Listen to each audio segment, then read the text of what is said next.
Welcome back to my channel. కొంతమంది ఎదవలు ఫేస్బుక్లో ఇష్టం వచ్చినట్టు రాస్తూ ఉంటారు, యూట్యూబ్లో ఇష్టం వచ్చిన వీడియోస్ పెడతా ఉంటారు. వాళ్ళకి నేను ఈరోజు ఈ వీడియో చూపిస్తున్నారే, మీరు ఖచ్చితంగా ఈ వీడియో అయితే చూడండి. ఒక్కసారి వెదర్ అయితే చూడండి. ప్రజెంట్ ఇక్కడైతే జస్ట్ ఫ్యూ మినిట్స్ బ్యాక్ వర్షం పడింది. కొంతమంది అంటూ ఉంటారు చంద్రబాబు నాయుడు వస్తే వర్షం రాదు, ఏమీ రాదు, అది ఇది కరువు వస్తుందని.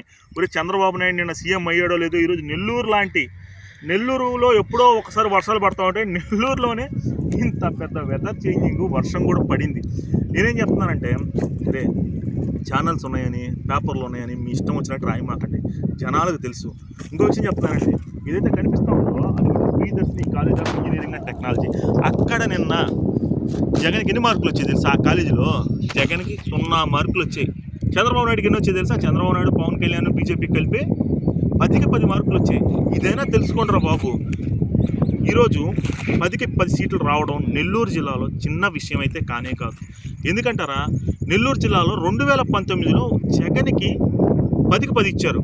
జగన్ దగ్గర నుంచి లాగేసి, నువ్వు వేస్ట్ రా, నువ్వు ఎందుకో పనికిరావు, నువ్వు ఎందుకో పనికి మాలిన సీఎంవి, నువ్వు అప్పులు తెచ్చి తప్ప నువ్వు ఏమీ చేయలేవు అని చెప్పి ఆయన దగ్గర నుంచి లాక్కుని చంద్రబాబు నాయుడికి అప్పచెప్పడం జరిగింది.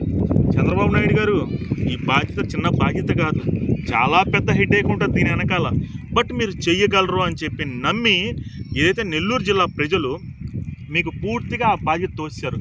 ఎందుకంటే ఆయన అయితే ఇక నమ్మే ప్రసక్తి అయితే లేదు, ఇంకా అతని రాజకీయ జీవితం అయితే ఖండం. కాబట్టి ఈరోజు మీకు ఆ బాధ్యత అప్పచెప్పారు. ఒక నెల్లూరు జిల్లాలోనే కదా ఈ పరిస్థితి. 164 స్థానాలు మీకు ఇచ్చారు అంటే మీ నెత్తి మీద చాలా బాధ్యత పెట్టారు. మీది కానీ, పవన్ కళ్యాణ్ గారికి కానీ, మోడీ గారికి కానీ, రాష్ట్ర స్థాయిలో పురంధేశ్వరి గారు బీజేపీలో ఉన్నారు కానీ వారికి కానీ చాలా చాలా బాధ్యత ఉంది.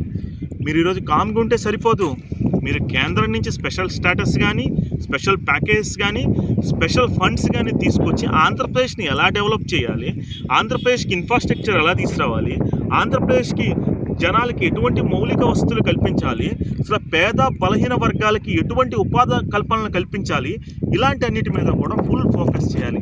ఇలాంటివి చేయాలంటే కంపల్సరీ ఏదైతే అనుభవం ఉందో వాళ్ళని మంత్రులుగా తీసుకొని, ఏదైతే కుర్రకారు, ఏదైతే మీ ఎమ్మెల్యేలుగా ఈ మధ్య గెలిచారు కొంతమంది ఎక్స్పీరియన్స్ పర్సన్స్, ఒక్కొక్కరు 3-4 సార్లు గెలిచిన ఎమ్మెల్యేస్ ఉన్నారు, వాళ్ళని కూడా మంత్రి పదవుల్లో చేర్చుకుని వాళ్ళ థాట్స్ తీసుకుని, మీరు విజనరీ లీడర్ అని చెప్పి అందరికీ తెలుసు. ఆ విజనరీ అనేది ఇంతకుముందు మీరు ఏం చేశారో ఇప్పుడు ప్రజలకు అనవసరం.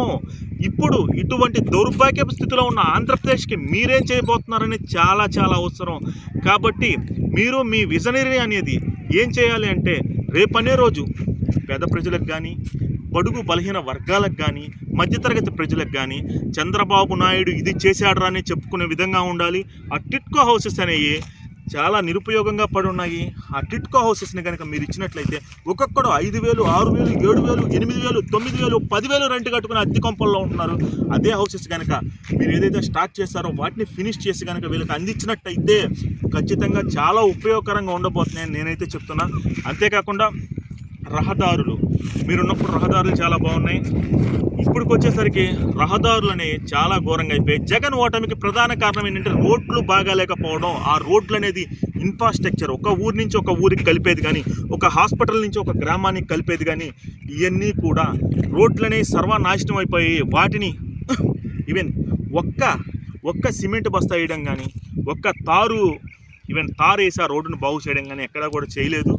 మేబీ నేను ఈరోజు ఏమంటున్నానంటే, ఇన్ఫ్రాస్ట్రక్చర్ అనేది జీరో కాడి నుంచి స్టార్ట్ అయ్యి వెళ్ళాలి. ఇప్పుడు మన ఇన్ఫ్రాస్ట్రక్చర్ ఎలా ఉందంటే మైనస్లో ఉంది కాబట్టి ఫుల్ ఫోకస్ చేయాలి. కేంద్రంలో ఈరోజు బీజేపీకి వచ్చిన సీట్లు అనుగుణంగా మిమ్మల్ని బీజేపీ నెత్తి మీద పెట్టుకోబోతాను. చంద్రబాబు నాయుడు గారు నిర్మోహమాటంగా అడగండి, నాకు ఈ కావాలి మోడీ, నాకు ఈ కావాలి, నువ్వు నాకు ఈ చేస్తేనే నేను మీకు కన్వీనర్గా ఉంటానో లేకపోతే ఇంకొక విధంగా ఉంటా అని చెప్పి మీరు ఏమీ మనసులో పెట్టుకోకుండా నిరభ్యంతరంగా అడిగితే ఖచ్చితంగా మనకు జరుగుద్ది. ఎందుకంటే అప్పట్లో కాంగ్రెస్ ప్రభుత్వం ఏదైతే 1999లో కాంగ్రెస్ నుంచి లాగి మరి బీజేపీకి, ఎన్డీఏకి మీరు ప్రభుత్వం వచ్చే విధంగా మీరు మైండ్ యూజ్ చేశారు. ఇప్పుడు కొద్ది గొప్ప కాంగ్రెస్కి వెళ్ళే విధంగా ఉంది కాబట్టి ఇప్పుడు అటు ఆ ప్రభుత్వాన్ని వెళ్ళకుండా మీరు ఆపగలుగుతారు.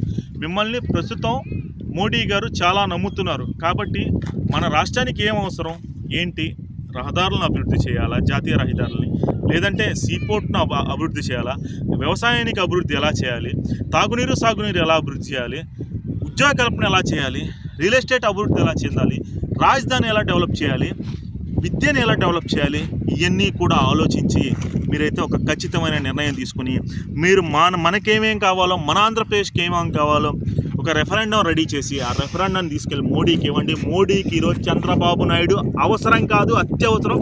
ఖచ్చితంగా మోడీ మీరు చెప్పే అన్నీ కూడా ఒప్పుకుంటారు. స్పెషల్ స్టేటస్ కాదు, స్పెషల్ ప్యాకేజ్ అన్నాడు ఆ రోజుల్లో. ఈరోజు ఖచ్చితంగా స్పెషల్ స్టేటస్ ఇస్తాడు. ఎందుకంటే చంద్రబాబు నాయుడు, టీడీపీ, జనసేన ఇవన్నీ కూడా ఈరోజు మోడీకి చాలా చాలా అవసరం. కాబట్టి జనాలు ఏంటంటే ఇంతకుముందు ప్రభుత్వం చేసిన దౌర్జన్యాలని వీటిని చీకొడుతూ మాకు ఆ ప్రభుత్వం వద్దు, చంద్రబాబే ముద్దు అని చెప్పి చంద్రబాబు నాయుడికి, పవన్ కళ్యాణ్కి పట్టాభిషేకం చేశారు.